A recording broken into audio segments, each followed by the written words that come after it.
เป็นเวลานับพันปีที่ชาวอังกฤษใช้สำริดในการสร้างเครื่องมือเครื่องประดับและเป็นสื่อกลางในการค้าขายแต่เมื่อราว800 ปีก่อนคริสตกาลทุกสิ่งก็เริ่มเปลี่ยนแปลงมูลค่าของสำริดตกต่ำลงอย่างฉับพลันจุดประกายความปั่นป่วนทางสังคมและก่อให้เกิดวิกฤตทางเศรษฐกิจครั้งใหญ่สิ่งที่ในปัจจุบันเราอาจเรียกกันว่าภาวะถดถอยอะไรคือสาเหตุของภาวะถดถอยทางเศรษฐกิจคำถามนี้เป็นประเด็นที่นักเศรษฐศาสตร์ถกเถียงกันมาอย่างยาวนานและมันสมควรจะต้องถูกถกเถียงภาวะถดถอยทางเศรษฐกิจอาจเป็นเพียงการชะลอตัวเล็กน้อยของกิจกรรมทางเศรษฐกิจในประเทศใดประเทศหนึ่งที่กินเวลาไม่กี่เดือนหรืออาจรุนแรงถึงขั้นเป็นภาวะตกต่ำยาวนานนับปีในระดับโลกหรืออาจอยู่ในช่วงกลางระหว่างสองขั้วนั้นสิ่งที่ทำให้สถานการณ์ซับซ้อนยิ่งขึ้นก็คือมีตัวแปรมากมายที่ส่งผลต่อสุขภาพของระบบเศรษฐกิจซึ่งทำให้ยากต่อการระบุสาเหตุที่ชัดเจนได้ดังนั้นเราจึงควรเริ่มต้นจากภาพรวมกว้างๆก่อนคือภาวะถดถอยมักเกิดขึ้นเมื่อเกิดความเสียสมดุลอย่างรุนแรงระหว่างอุปสงค์และอุปทานความไม่สมดุลเกิดขึ้นระหว่างจำนวนสินค้าที่ผู้คนต้องการซื้อกับจำนวนสินค้าและบริการที่ผู้ผลิตสามารถนำเสนอรวมถึงราคาของสินค้าและบริการเหล่านั้นสิ่งเหล่านี้เป็นปัจจัยที่ก่อให้เกิดภาวะเศรษฐกิจถดถอยความสัมพันธ์ระหว่างอุปสงค์และอุปทานในระบบเศรษฐกิจสะท้อนออกมาในอัตราเงินเฟ้อและอัตราดอกเบี้ยเงินเฟ้อเกิดขึ้นเมื่อราคาสินค้าและบริการเพิ่มสูงขึ้นหรือพูดอีกอย่างก็คือมูลค่าของเงินลดลงอย่างไรก็ตามเงินเฟ้อไม่ได้หมายความว่าเป็นเรื่องร้ายเสมอไป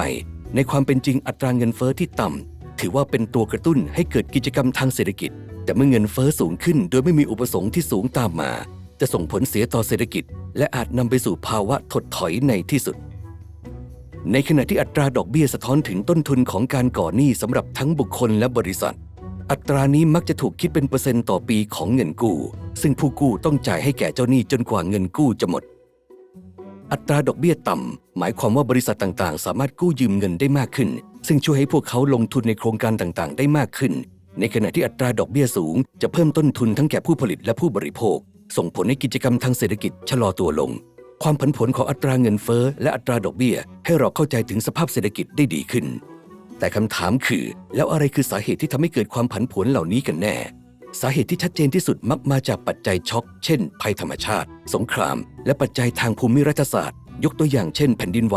สามารถทำลายโครงสร้างพื้นฐานที่จำเป็นในการผลิตสินค้าสำคัญอย่างน้ำมันได้สิ่งนี้บีบบังคับให้ฝ่ายอุปทานต้องขึ้นราคาสินค้าที่ใช้พลังงานจากน้ำมันส่งผลให้อุปสงค์ลดลงและอาจเป็นปัจจัยนำไปสู่ภาวะถดถอยทางเศรษฐกิจแต่บางครั้งภาวะถดถอยก็เกิดขึ้นในช่วงเวลาที่เศรษฐกิจกำลังเจริญรุ่งเรืองหรือบางทีอาจเกิดจากความเจริญรุ่งเรืองนั่นเองนักเศรษฐศาสตร์บางคนเชื่อว่ากิจกรรมทางธุรกิจในช่วงตลาดขยายตัวอาจพุ่งสูงเกินกว่าระดับที่สามารถรักษาได้ในระยะยาวตัวอย่างเช่นบริษัทต่างๆและผู้บริโภคอาจกู้เงินเพิ่มขึ้นด้วยสมมติฐานว่าเศรษฐกิจที่เติบโตจะช่วยให้พวกเขาสามารถรับภาระหนี้ที่เพิ่มขึ้นนี้ได้แต่ถ้าเศรษฐกิจไม่เติบโตตามที่คาดไว้พวกเขาอาจต้องเผชิญกับหนี้สินที่มากเกินกว่าจะรับมือได้เพื่อชำระหนี้เหล่านั้นพวกเขาจึงต้องเบิกจ่ายเงินจากกิจกรรมอื่นๆทำให้กิจกรรมทางธุรกิจลดลงจิตวิทยาก็มีบทบาทในการก่อให้เกิดภาวะถดถอยได้เช่นกันความกลัวว่าจะเกิดภาวะถดถอยอาจกลายเป็นคำทำนายที่เป็นจริงได้หากทำให้ผู้คนระมัดระวังในการลงทุนและใช้จ่ายในทางกลับกันผู้ผลิตอาจต้องลดต้นทุนการดำเนินงานเพื่อเตรียมรับมือกับการลดลงของอุปสงค์ที่อาจจะเกิดขึ้นสิ่งนี้นำไปสู่วงจรอุบาทเพราะการลดต้นทุนในที่สุดจะส่งผลให้อัตราค่าจ้างลดลงนำไปสู่อุปสงค์ที่ลดต่ำลงมากยิ่งขึ้น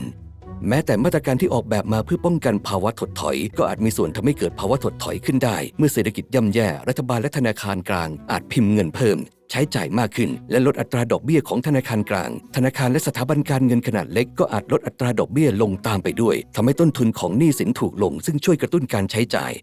แต่มาตรการเหล่านี้ไม่สามารถดำเนินไปได้อย่างยั่งยืนในที่สุดต้องถูกปรับกลับเพื่อป้องกันเงินเฟ้อที่สูงเกินไปที่อาจก่อให้เกิดภาวะถดถอยเมื่อผู้คนพึ่งพาหนี้สินที่ต้นทุนต่ำและการกระตุ้นเศรษฐกิจจากรัฐบาลมากเกินไป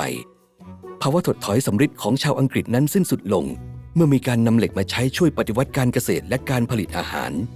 ตลาดสมัยใหม่มีความซับซ้อนมากขึ้นทำให้การรับมือภาวะเศรษฐกิจถดถอยในปัจจุบันกลายเป็นเรื่องที่ท้าทายขึ้นแต่ภาวะถดถอยก็ช่วยให้เราได้ข้อมูลใหม่ๆเพื่อคาดการณ์และตอบสนองต่อภาวะถดถอยในอนาคตได้อย่างมีประสิทธิภาพมากขึ้นเสมอพร้อมที่จะเรียนรู้ต่อกันหรือยัง